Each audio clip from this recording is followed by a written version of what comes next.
Buenas tardes, es una alegría y un gusto maravilloso estar de nuevo en contacto con ustedes. Mi nombre, Carmen Medina, misionera seglar, psicoterapeuta, transmitiendo desde Guadalajara, Jalisco, México, este maravilloso programa del arte de vivir.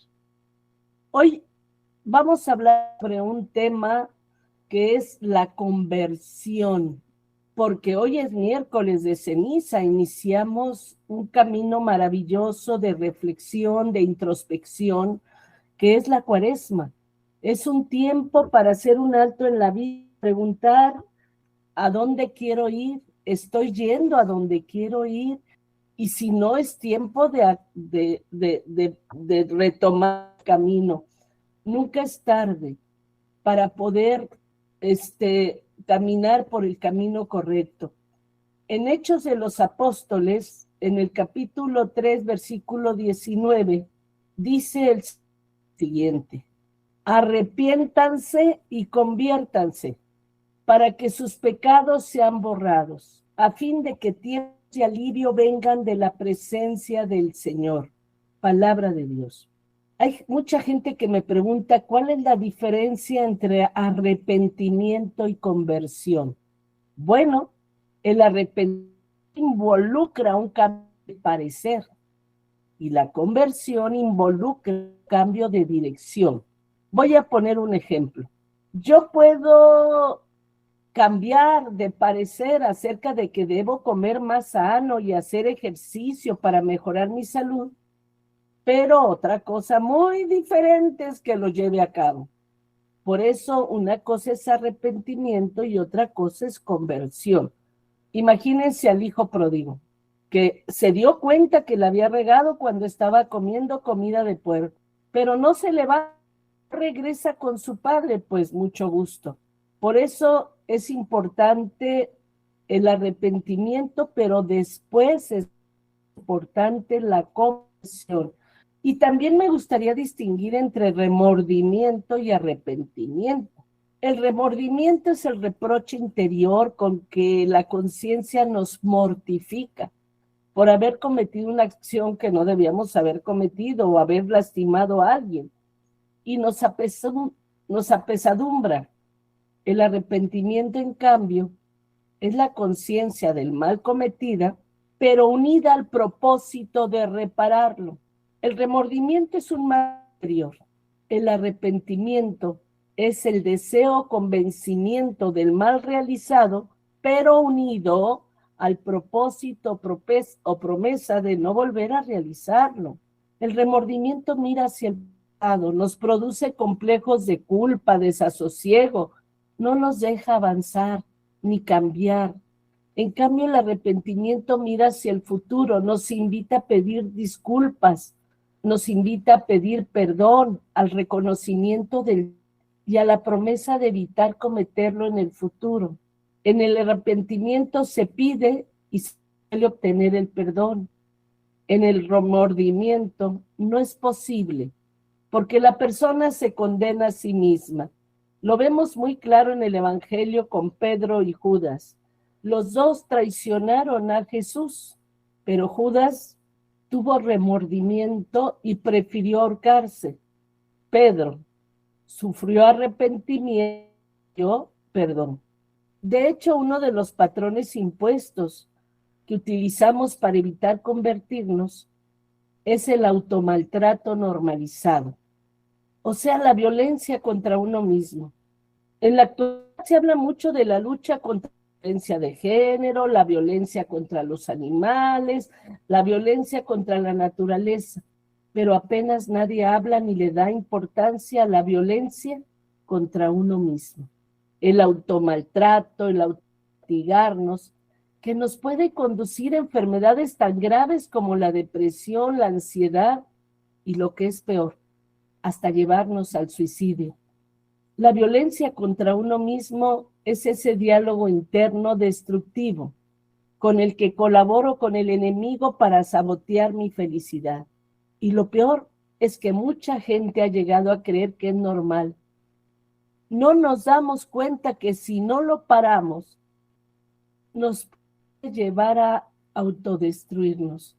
Por eso es tan importante la conversión. Y la conversión es el despertar espiritual como prevención de enfermedades mentales, emocionales, espirituales, físicas. El despertar espiritual, la conversión, nos lleva al desarrollo espiritual. No un capricho, ni un lujo, ni un pasatiempo. Es una necesidad para cualquier ser humano para poder llegar al arrepentimiento y a la conversión. El despertar espiritual es abrirnos a la acción del Espíritu Santo en nuestras vidas. Cuando hablo de despertar espiritual y de ser espiritual, describo una actitud hacia Dios, un viaje interior de iluminación. Hablo de desarrollar las cualidades divinas de amor, perdón, bondad y éxtasis que tenemos dentro. La espiritualidad es luz, júbilo, concentración en la experiencia de amor, en el éxtasis interno y transmitir estas cualidades al exterior. Ciertamente la mayoría de personas, de la energía que nos hemos alimentado la vida es del exterior. Y esta energía exterior, ok, mantiene nuestro físico con vida, pero no proporciona la sensación de éxtasis y plenitud que todos anhelamos. Todos tenemos dentro de sí ese poder de ascender sobre la vida que está dominada por el ego. Puedes darte la vuelta, convertirte es dar la vuelta, llegar hacia el interior, descubrir tu naturaleza espiritual y entonces podrás vivir cada uno de tus días en paz, con Dios, contigo mismo, con los que te rodean. Convertirte no es que te conviertas en alguien distinto de quien eres, ojo, sino que descubras quién eres de verdad, cuál es tu verdadera naturaleza, cuál es tu auténtica identidad, que descubras que eres hijo de Dios, heredero del reino de los cielos. Y entonces va a cambiar tu actitud, dándote cuenta que cuando cambia tu actitud puede cambiar tu vida. Te tengo una gran noticia. Tú tienes un gran poder dentro de ti. El poder de la fe, del amor, de la esperanza. Un gran poder con el que Dios desde tu bautismo te dotó a través del Espíritu Santo, que te permite recrear tu realidad, que te permite vencer patrones, bloqueos y condiciones ajenos que no te permiten convertirte. A ver, quiero que imagines que ahora es de noche, que estás observando junto conmigo una parte del firmamento en la que no hay estrellas. Para nosotros eso que vemos es sencillamente algo oscuro y vacío. Y por consiguiente, no parece que tenga mucho sentido invertir nuestro tiempo escaso en mirar hacia donde nos da la sensación de que no hay nada. Pero supongamos que alguien nos muestra un telescopio de gran potencia y apuntamos precisamente hacia ese espacio oscuro que nos invita a que miremos por él. Y nosotros acogemos la propuesta, nos asomamos. ¿Y qué pasa? Algo maravilloso. ¿No es cierto que donde antes solo había oscuridad y vacío, ahora podemos tal vez descubrir un mundo de estrellas, planetas, galaxias? Lo mismo sucede cuando nos adentramos al mundo espiritual, al mundo invisible. Estamos construyendo sin ser conscientes ese telescopio que ya no es hacia afuera, sino hacia adentro. Y por eso aparecen cosas que siempre habían estado ahí, pero que antes no veíamos. Y solo la conversión nos permite trascender, ir más allá de la forma tan limitada de ver las cosas y poder así llegar realmente a descubrir a Dios y a descubrirnos a nosotros mismos. Cuando nos damos cuenta de que lo que importa de verdad es regresar a este encuentro con Dios, cuando logramos el despertar espiritual, la conversión verdadera, todo en nosotros encuentra un nuevo equilibrio. Y muchas de nuestras preocupaciones e inquietudes sencillamente desvanecen. El arrepentimiento, por lo tanto, debe llevarnos a la conversión. Y convertirse significa volver, dar la vuelta, cambiar la dirección. Se usa la palabra para la persona que da la vuelta y enfrenta una dirección diferente. En el Nuevo Testamento se utiliza el término griego epistrefo, que quiere decir volverse a. Significa volverse a Dios, volverse al amor mutuo, el que se comparte, que hace que nos respetemos, que nos cuidemos, que nos comprendamos, que nos ama. Convertirse es volverse a Dios, es asumir un compromiso en la construcción de una sociedad donde cada persona puede encontrar su lugar y desarrollarse dignamente. La conversión, lógicamente, un cambio de comportamiento, pero va más allá de esto. Se trata de un cambio de nuestra misma naturaleza, o sea, convertirme de hijo de hombre en hijo de Dios. De hecho, Jesús se refiere a la conversión como un nuevo nacimiento. En 3:3 Jesús le dijo a Nicodemo, de cierto te digo, que el que no nace de nuevo no puede ver el reino de los cielos de Dios. Cuando tenemos algún cambio en nuestra vida, eso nos exige adaptarnos a una nueva forma de vida, pero la mayoría tendemos a resistirnos. Y eso nos produce ansiedad, miedo, que si no sabemos cómo enfrentarlo puede llevarnos hasta la depresión. Entonces, la pregunta sería, ¿por qué nos sentimos angustiados y ansiosos ante los cambios? Bueno, porque el juicio que hace nuestra mente entrenada en las limitaciones más que en la abundancia, nos hace sentir que no es posible, que no somos capaces y nos paraliza. Y esto se debe a los pensamientos negativos, que son producidos por el ego, por el pecado, por dialogar con el diablo y nos drenan la energía, nos arrebatan la fuerza. Y cuanto más te entregas a esos pensamientos negativos, más fuertes se vuelven. Es más, de la misma manera que es más difícil de detener una pequeña bola de nieve cuando ya ha rodado varios metros y ha ganado en tamaño, lo es detener una bola de pensamientos negativos que ya han empezado a rodar. Un pensamiento no tiene otro poder más que el que tú le das. Los pensamientos negativos ganan impulso cuando se activan. Desgraciadamente, el pensamiento negativo suele ser un hábito aprendido que procede del yo falso, del ego. Son pensamientos tóxicos que nos impiden dejarnos amar por Dios, que nos impiden creer en Dios, que nos impiden convertirnos y ser felices. Por lo tanto, es muy importante empezar a identificarlos. En Romanos 12:2, cambien su manera de pensar, para que así cambien su manera de vivir y lleguen a conocer la voluntad de Dios, es decir, lo que es bueno, lo que es grato, lo que es perfecto, palabra de Dios. Por lo tanto, ¿qué es lo primero que tenemos que hacer?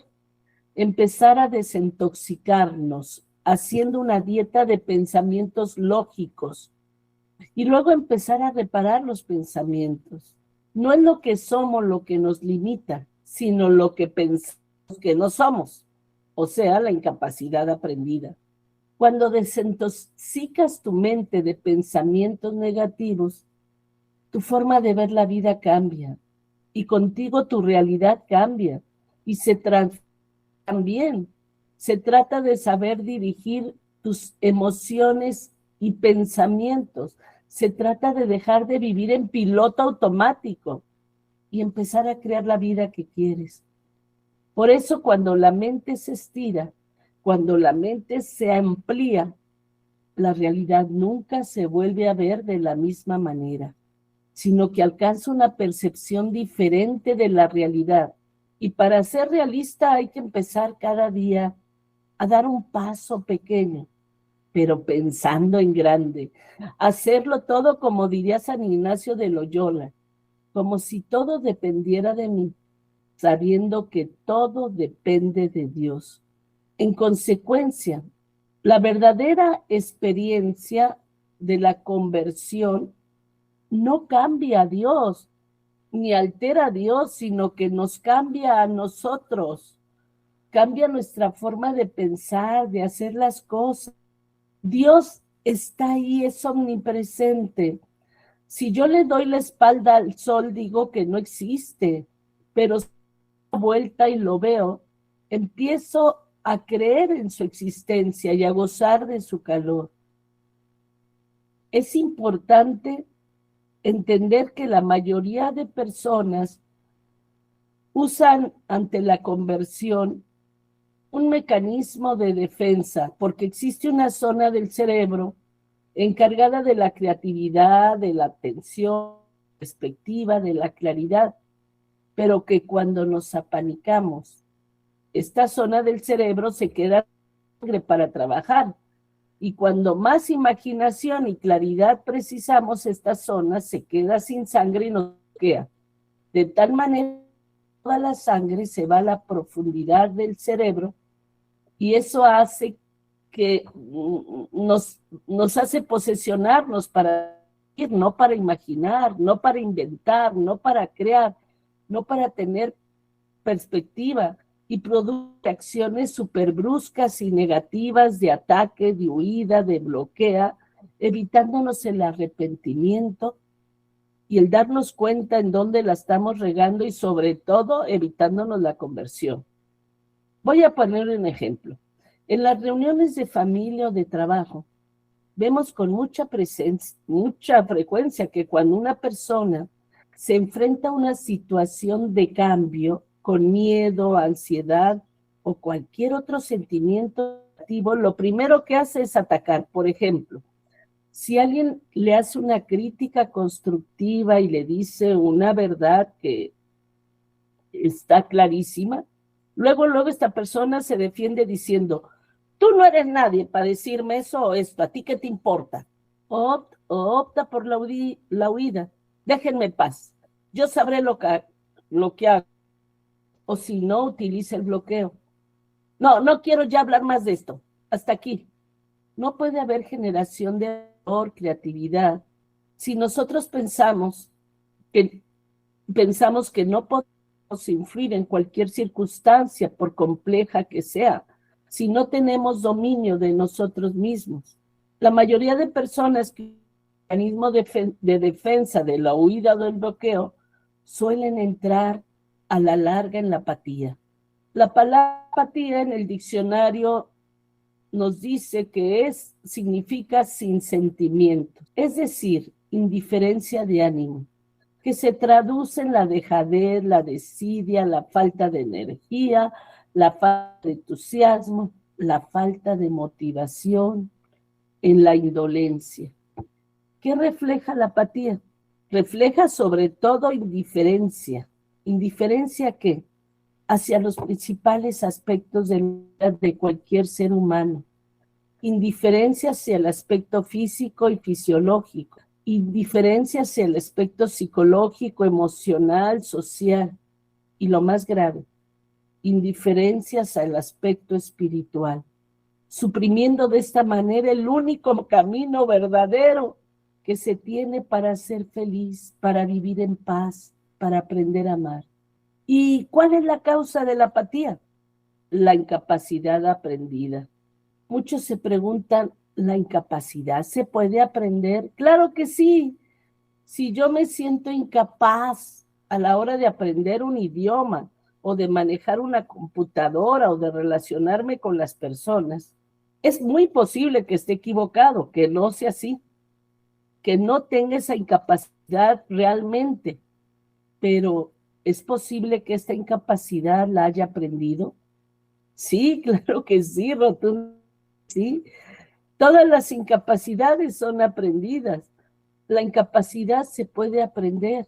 De hecho, unos psicólogos hicieron una experiencia con ratones que metieron en una jaula de metal Y los psicólogos, cuando les tocaban ciertas áreas de la jaula, pues les daban descargas eléctricas, lo que originó lógicamente que los ratones evitaran esas áreas. Cuando los ratones creían que ya habían aprendido cuáles zonas de la jaula no debían tocar, recibir descargas eléctricas, los psicólogos cambiaban la zona de descargas eléctricas, con lo cual los ratones se cansaron, llegaron a aceptar y a resignarse que ellos no podían hacer nada.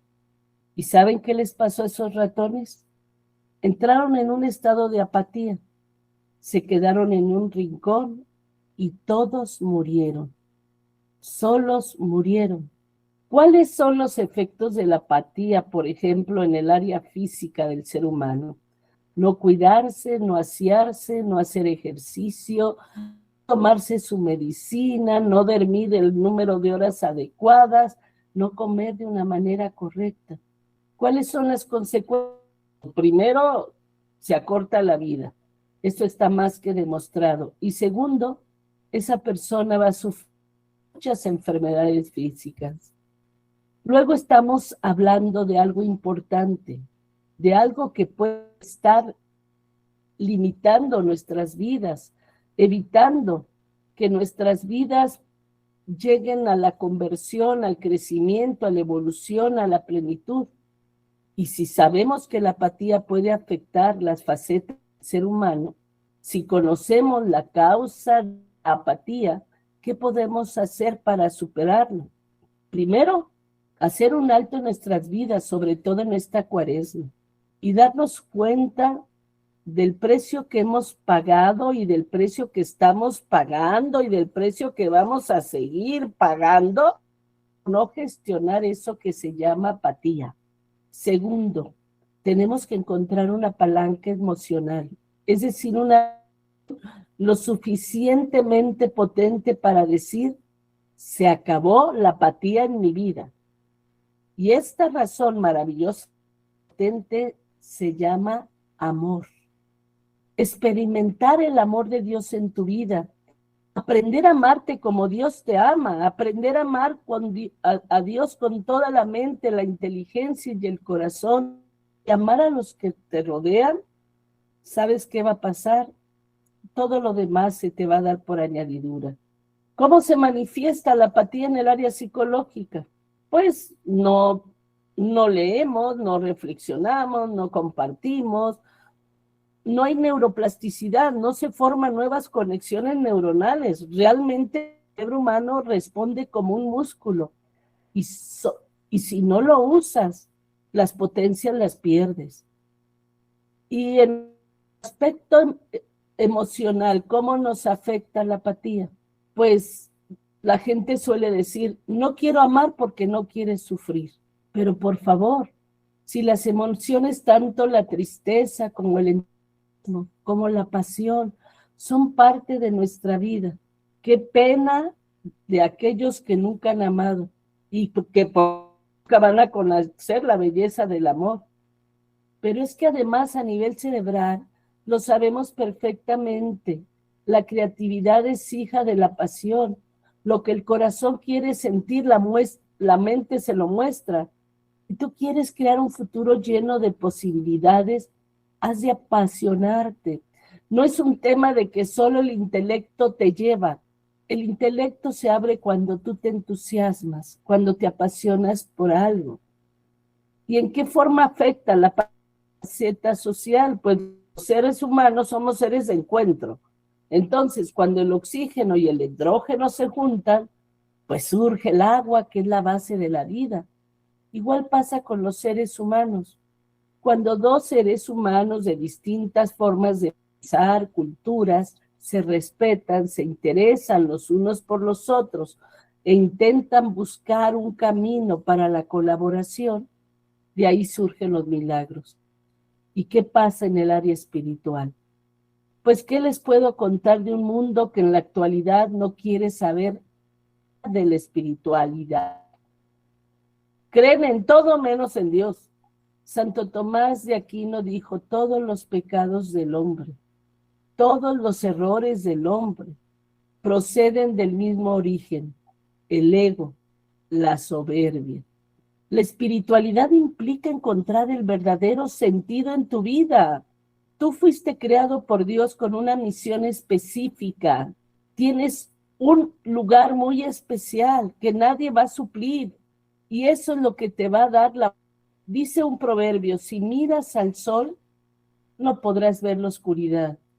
Por eso es importante que encuentres tu palanca espiritual y para necesario que te arrepientas, que te conviertas, que dejes de ver al suelo para mirar al cielo, poder descubrir y experimentar el amor de Dios para que puedas decir con firmeza, con fe y confianza, si Dios conmigo, ¿quién contra mí? Todo lo puedo en Dios que me fortalece. Te vas a convertir cuando confíes en Dios, cuando aceptes que formas parte de Dios, que eres hijo de Dios. Si crees esto realmente, te vas a dar cuenta de que todo lo que falta en tu vida forma parte de la misma energía divina que hay en ti. Y la manifestación espiritual se convierte entonces en el arte de atraer aquello que ya forma parte de uno mismo. El amor, la paz, la felicidad. En cierto sentido es como pensar que las cosas que deseas están sobre una cuerda infinitamente larga, a pesar de lo cual están unidas a ti de alguna forma invisible. Solo es una cuestión de fe, de confianza en atraer esa cuerda hacia ti. Y todo aquello que debe llegar a tu vida estará ahí una vez que hayas desarrollado la capacidad espiritual para recibirlo. Pero ojo, no podrás recibirlo ni acercarte remotamente si no estás plenamente convencido de que eres una extensión de Dios, de que eres hijo de Dios. Por eso Dios te invita en esta cuaresma a tener un despertar interior que nos lleve a salir del conformismo cobarde, de ser parásitos de queja, de apatía, que nos lleve a ser instrumentos de cambio, que nos permita convertirnos, encontrar el sentido en nuestra vida, permita volver a soñar ilusiones, que aunque parece imposible, tenemos la oportunidad de volver a hacerlo. Pregúntate, ¿cuánto hace que dejaste en un baúl sueños, tus deseos, tus ilusiones? ¿Qué ocurre cuando se realiza el despertar interior?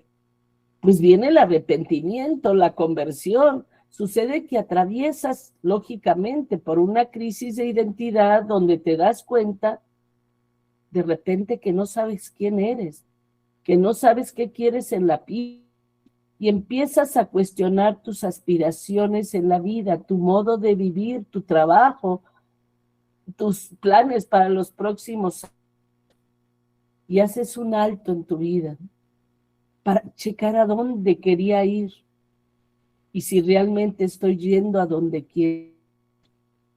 Aquí es cuando tienes que descubrir el poder ilimitado que llevas dentro, con el que Dios te dotó desde tu bautismo, para salirte de ser víctima, de ese estar echando culpas, para ser creador y hacerte responsable de tu vida, para dejar de ser problema y empezar a ser solución. Por lo tanto, para convertirnos hay que despertar. En Efesios 5, 14, 17 nos dice el Señor, despierta tú que duermes, levántate de entre los muertos y la luz de Cristo brillará sobre ti. Examinen pues con mucho esmero su conducta. No anden como tontos, sino como hombres responsables. Aprovechen el momento presente, porque estos tiempos son malos.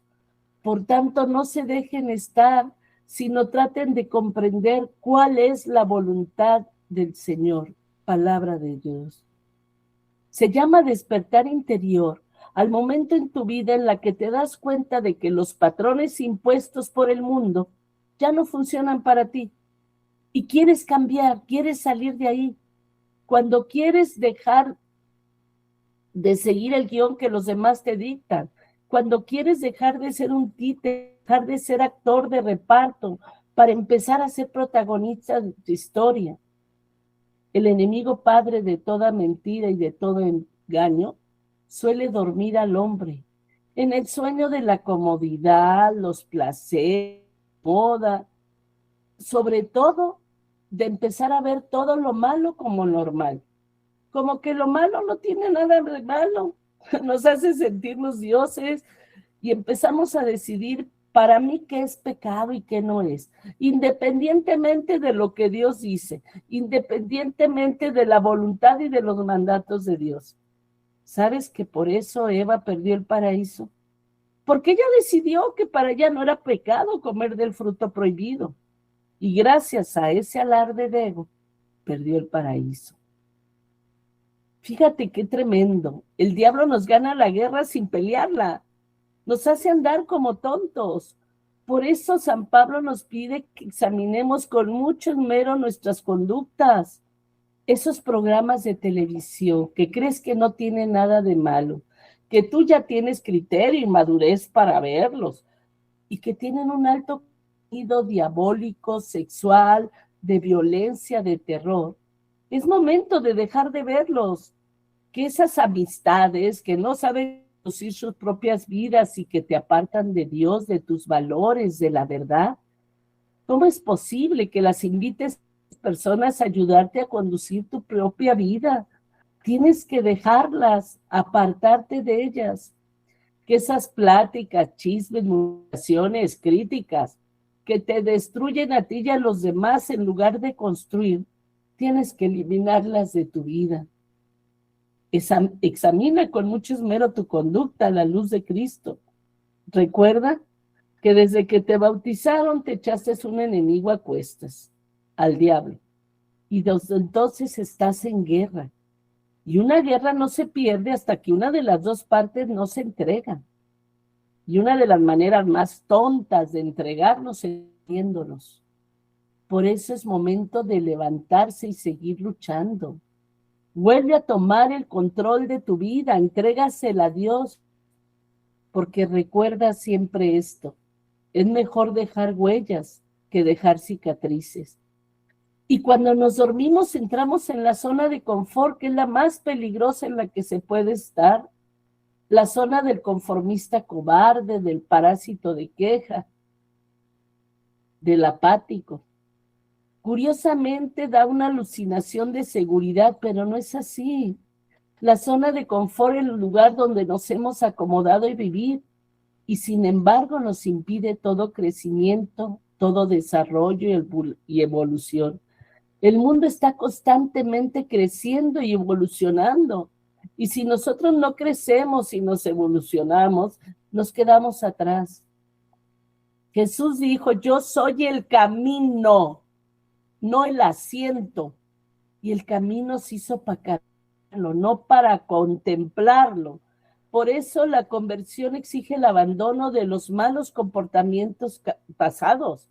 Y eso implica aprender nuevos comportamientos que nos permitan hacer un cambio total y realizar una verdadera conversión. ¿Cómo voy a aprender esos nuevos comportamientos? A través del Evangelio, a través de la palabra de Dios, que es el mejor libro de texto para aprender a ser felices. Lo que muchas veces ocurre es que no persistimos, no perseveramos ante las dificultades, los problemas, el dolor que nos implica convertirnos, y nos echamos para atrás y le damos al cerebro una salida fácil. Y si el cerebro tiene una salida fácil, olvidémonos que busca una solución. Para poder comprometernos, para poder convertirnos, necesitamos amar. El compromiso que brota del amor es incomparable y es imparable y produce en nosotros capacidades que jamás habíamos soñado a tener. No hay compromiso sin amor, ni amor sin compromiso. Por eso pregúntate: ¿amas a Dios? ¿Te amas a ti? ¿Hacen las cosas por amor y con amor? ¿Estás suficientemente comprometido en tu decisión de cambiar la vida te ponga un reto cada día y lo superes. Estás suficientemente comprometido como para seguir adelante a pesar del dolor, de las dificultades, de los obstáculos. Esto quiere decir que estás listo para la acción. Porque si no, cuando te caigas vas a decir, esto no funciona, y vas a abandonarlo, y te va a suceder lo que dice el dicho, vas a tener arrancar de caballo y parar de burro. La mayoría tenemos la idea de que los cambios deben ser radicales en la vida de una persona. Quisiera decirte que la mayoría no sucede eso, porque a mí me encantaría ser como San Francisco de Asís y realizar una conversión, un cambio rotundo. Eso sería maravilloso. Pero la mayoría no somos San Francisco. Por lo tanto, los cambios radicales, la conversión en una persona normal, es fruto de que en un momento determinado de tu vida tomes una decisión firme y a lo largo de una serie de días, veces, años, mantengas esa posición en tu vida a pesar de las dificultades, obstáculos, incomodidades e inseguridades. Y a meses de años vas a ver que algo fundamental se transforma en ti. Lo importante es entender que no te transformas ese día donde apareció el nuevo camino, sino cuando empezaste a caminarlo. Que lo que ha surgido es el resultado de un montón de días, de meses, de años, donde has ido descubriendo el amor de Dios, el amor a ti mismo, el amor a los, donde has ido reafirmando tu compromiso, tu pasión por alcanzar lo que quieres, y que cada vez que has caído y que has fracasado, te has vuelto a levantar. No hay caminos fáciles. La palabra clave de la conversión es amor y compromiso. Y para esto necesitamos ser constantes, perseverantes. Recuerda lo que dice el dicho, el que persevera, alcanza. Pues que Dios nos permite en esta cuaresma de verdad hacer un alto en tu vida y decir, soy feliz, hago feliz a los que me rodean. Si no es así, necesito convertirme. Dios nos quiere felices. Esa es la voluntad de Dios para sus hijos, como la tuya para los tuyos. Dios quiere que tengamos paz. Dios quiere que nos amemos los unos a los otros.